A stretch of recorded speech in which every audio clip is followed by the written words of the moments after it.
Senhor Jesus. Amém. A mensagem dessa semana é intitulada Julgamento de Deus sobre os ímpios. E eu gostaria de ler com os irmãos um versículo muito pequeno, em Lucas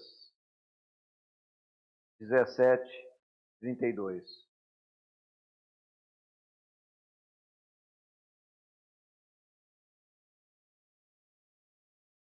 Aqui é o próprio Senhor Jesus que está falando.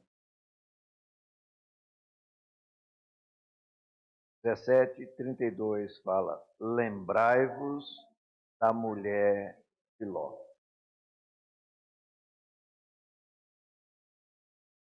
Lembrai-vos da mulher de Ló.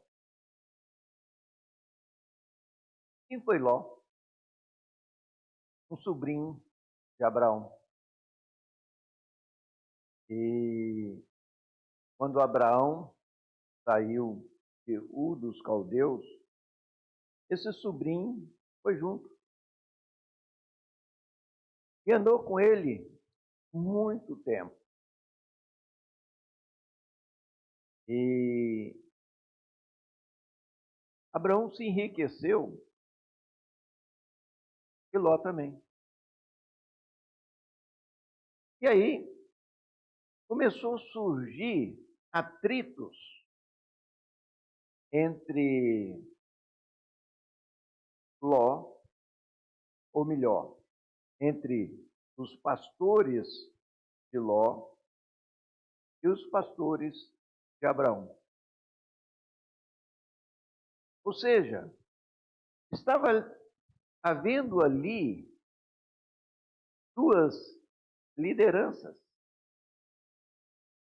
Então chegou um ponto que Ló escolheu ir para as campinas, ao passo que Abraão ficou nas montanhas. E eles se afastaram. Qual a consequência disso? Primeira pergunta que nós temos que fazer: quem era o porta-voz de Deus naquela época? Abraão era o profeta, o patriarca Abraão. Ao tomar aquela decisão de se afastar de Abraão, ele trouxe consequências terríveis, não só para ele, mas para toda a sua família. Nós não vamos ler que a história é grande. Eu sugiro os irmãos depois abrirem o livro de Gênesis e ler a história de Abraão e de Ló. Ló,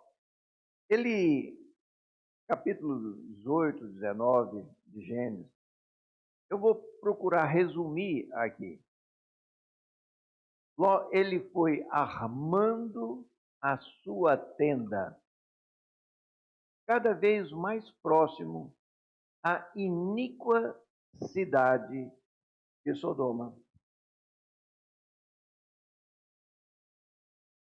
E aos poucos, ele foi se misturando com os habitantes de Sodoma. E quando nós chegamos no capítulo 19 de Gênesis,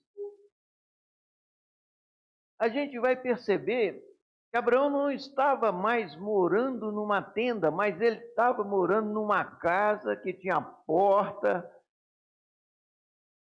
Ou seja, ele deixou aquela vida simples que Abraão e ele tinham para buscar a comodidade daquela grande cidade. Só que os pecados de Sodoma e Gomorra chegaram até os céus e Deus decidiu destruir aquela cidade. O julgamento de Deus. E olha só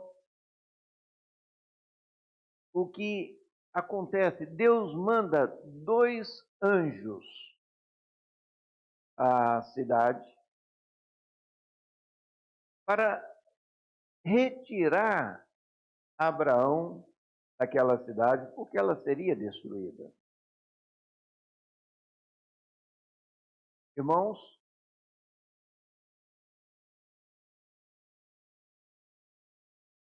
os anjos chegaram ali, já de tardinha, e os homens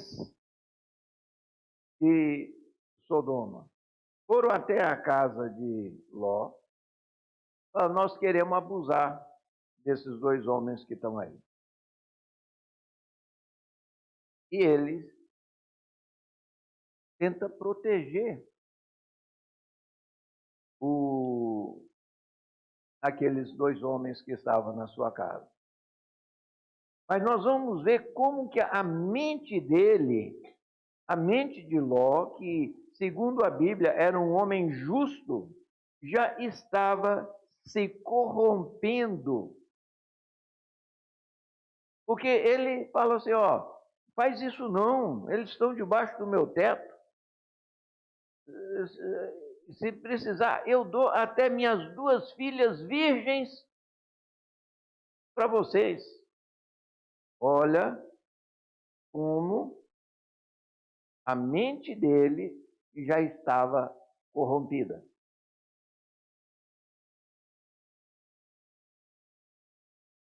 E aqueles homens, tanto jovens como idosos, eles se irritam pelo fato de Ló não darem aqueles 2 homens para ele. Eles então vão invadir. Nesse momento, os anjos intervêm, cegam o coração de todos aqueles homens perversos, a ponto deles não conseguirem nem achar a porta da casa.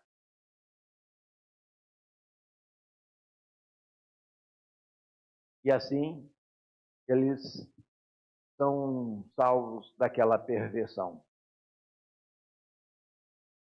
De madrugada, os anjos chegam e falam, vocês precisam sair. Mas parecia que eles não estavam, assim, tão animados em sair. Os anjos precisaram agarrar nas mãos deles e delas, dele e delas. São 4 pessoas. Ló, a mulher dele, não tem nome, e as 2 filhas, também não fala o nome dela. Senhor Jesus,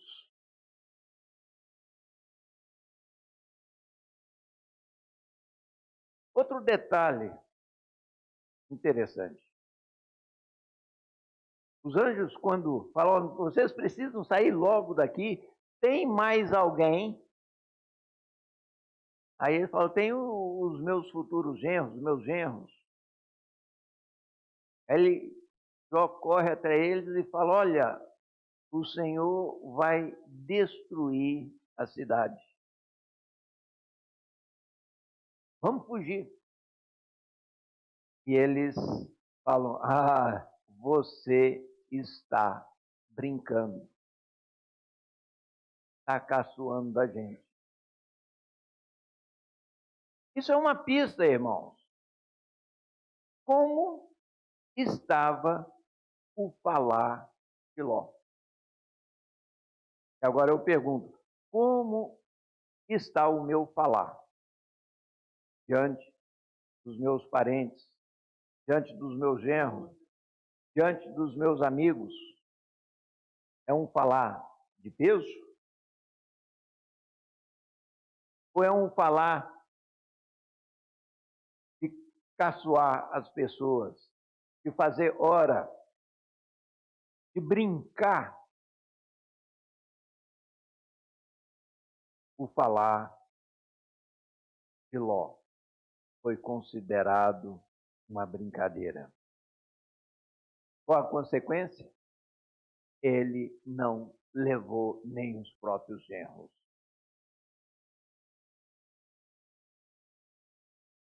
Os anjos precisaram pegar nas mãos. Olha, um anjo deve ter levado Ló e a esposa, o outro deve ter levado as outras duas filhas e saíram puxando a família de Ló de dentro da cidade. Chegou numa altura, eles falaram, prossiga, fuja, não olhe para trás. Mas a palavra é muito clara. Fala que a mulher de Ló olhou para trás. Eu não sei se ela tinha comprado um airfry, uma televisão nova, ou aquele carro do ano, alguma coisa que ela deixou para trás. Estava pesando o coração dela, a ponto dela não dar atenção à palavra do enviado de Deus. E qual é a consequência? Ela virou uma estátua de sal. Nós vemos que depois Ló vai morar nas montanhas, numa caverna, e lá as filhas, preocupadas, porque não tinham mais maridos, os noivos dela morreram lá na cidade, elas enchem a cara de Ló de vinho, coabitam com ele e ficam grávidas do próprio pai. Olha a situação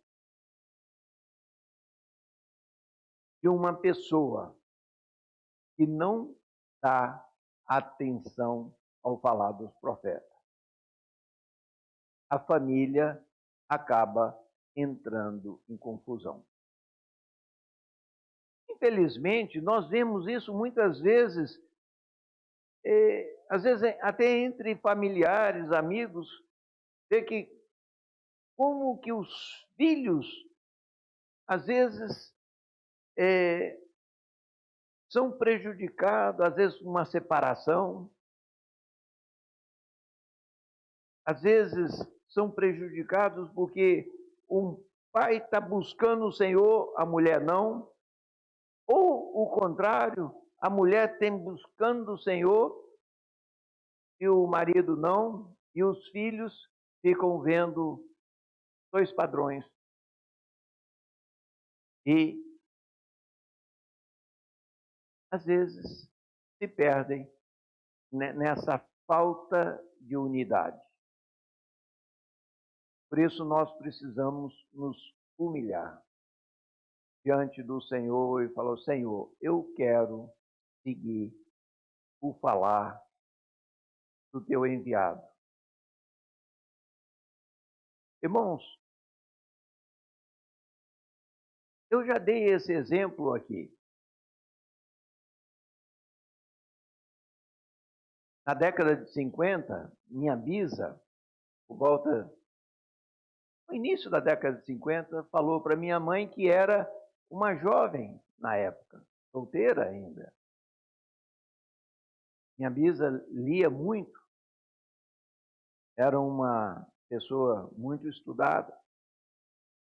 E ela falou: o meu pai era um pastor luterano. Eu me casei com um pregador batista. Nós nos estabelecemos nessa cidade, na época Lavras, no sul de Minas, onde a única igreja evangélica na época era a igreja presbiteriana. Você foi criada entre os irmãos presbiterianos. Mas isso não está no coração de Deus. Eu fiquei sabendo que na China, ela estava se referindo à década de 30, 40, eu fiquei sabendo que na China os irmãos começaram a reunir, assim como é mostrado no livro de Atos dos Apóstolos. Mas veio o governo comunista de Mao Tse-tung e matou a todos. Minha mãe guardou isso. Quando então, na década de 80, 30 anos depois, chegou na mão dela um livro do irmão Watchmani. Ela ficou impressionada. Ela lia e passava para mim, que era estudante em Viçosa. E olha só, eu ganhei 2 livros, um de Watchmani e outro de Witness Lee, na minha formatura. E minha mãe, que não era uma pessoa de tomar decisões, em fevereiro de 87, ela falou, eu falei que o irmão Witness Lee tinha prometido ir a Sumaré dar uma conferência. Eu falei, ó, esse Watchmani já morreu. Witness Lee está vivo e prometeu vir dar uma palavra em Sumaré. Aí minha mãe falou, então liga lá para os seus amigos, fala que nós vamos nessa conferência. Só que por questões de saúde, o Witness Lee não pôde vir. Quem ministrou a palavra foi o irmão Dong Yulan. Irmãos, eu já era cristão há muito tempo, tinha estudado no seminário. O irmão Dong não era um irmão erudito, ele era um irmão simples. Mas quando ele começou a falar, eu vi que ele tinha a visão do todo. O Senhor falou para mim, este é o teu lugar. Falou claramente. Irmãos, como a vida da minha família tem sido abençoada por estar ouvindo de perto essa palavra profética.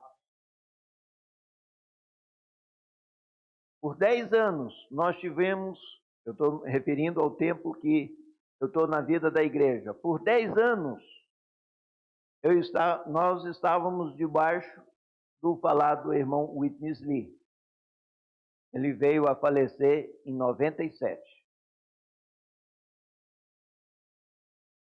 E por 20 anos depois, o irmão Dong continuou dando essa direção. E já tem 7 anos que o irmão Pedro está à frente do ministério.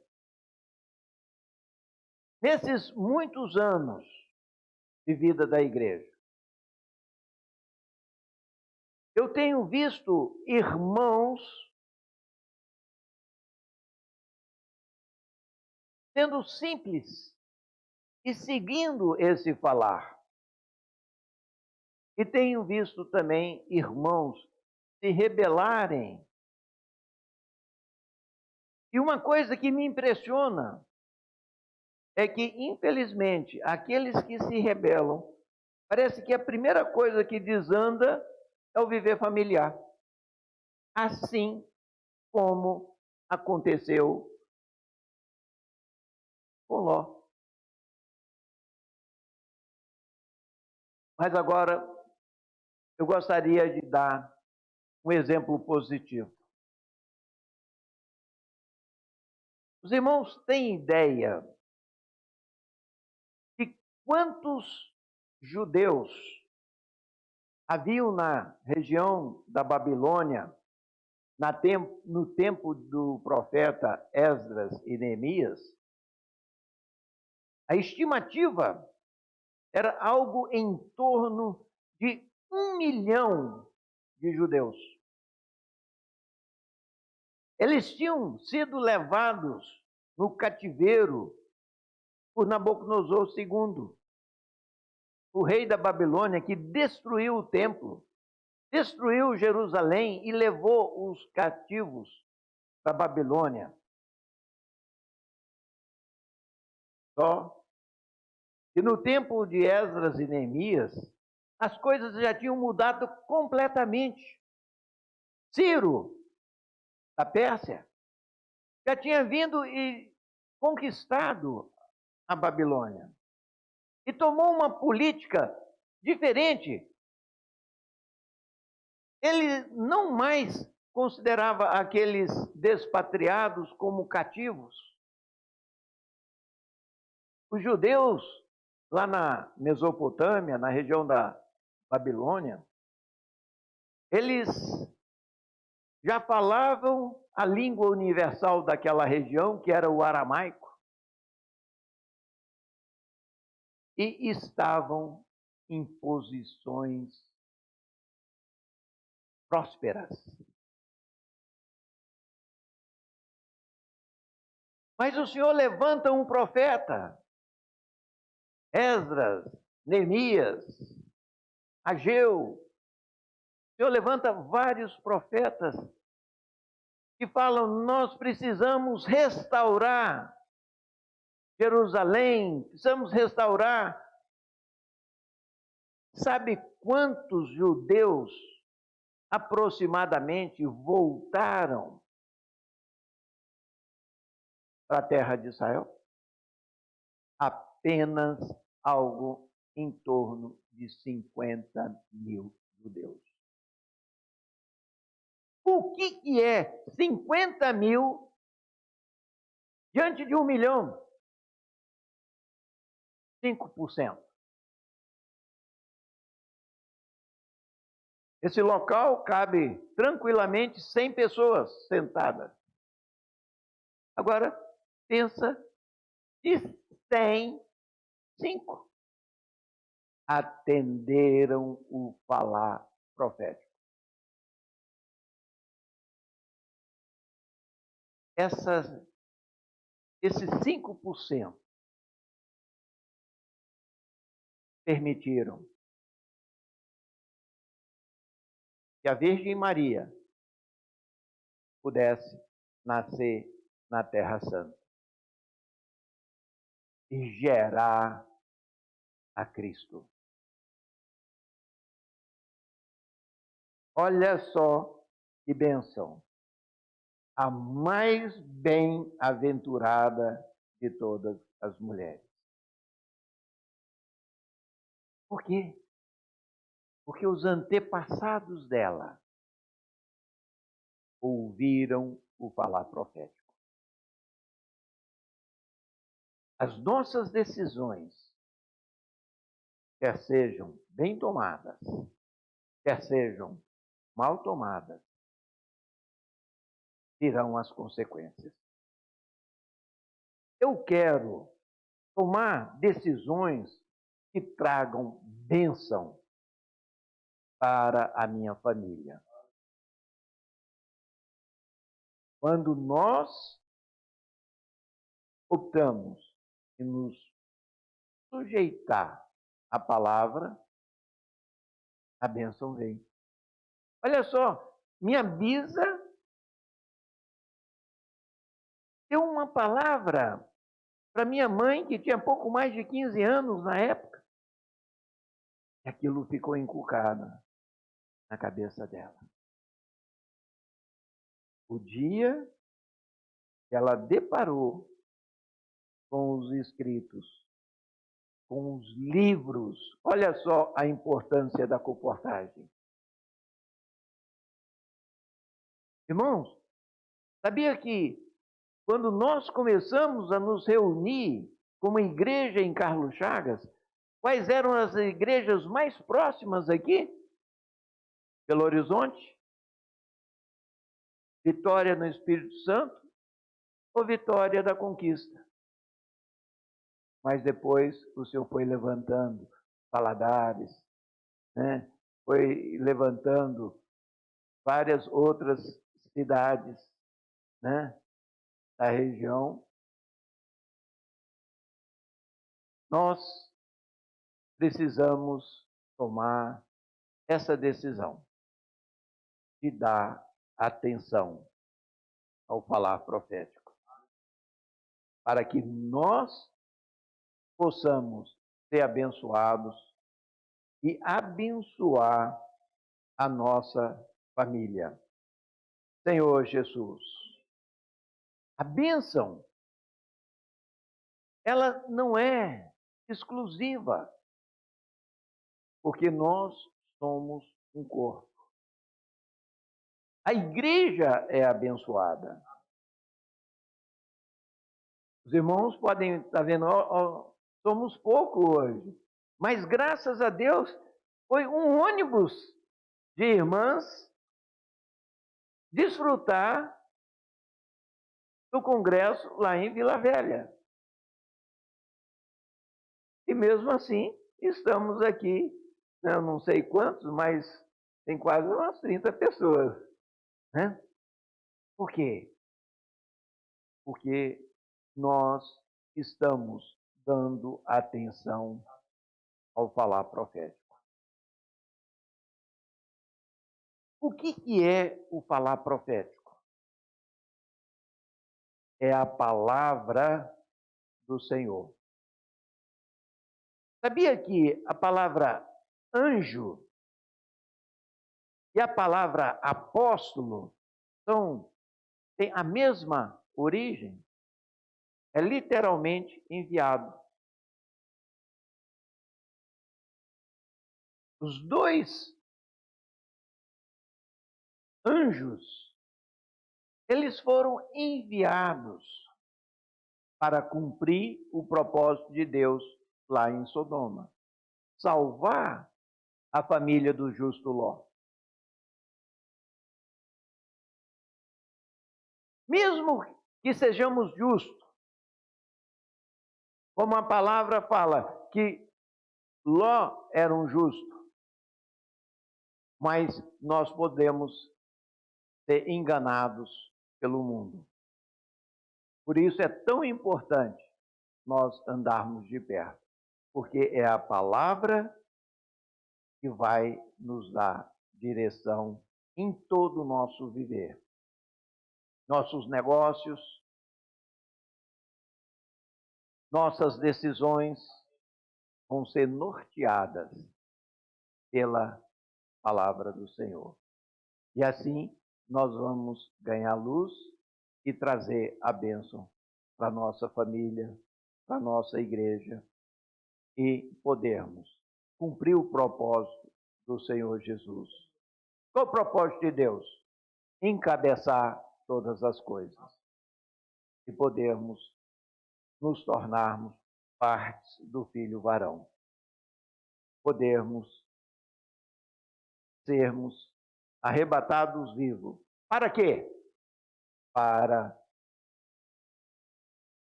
expulsar o diabo, seus principados e potestades, de onde eles não deveriam estar. Jesus é o Senhor. Vamos levantar e vamos nos multiplicar em pequenos grupos e compartilhar mais daquilo que ganhamos essa semana.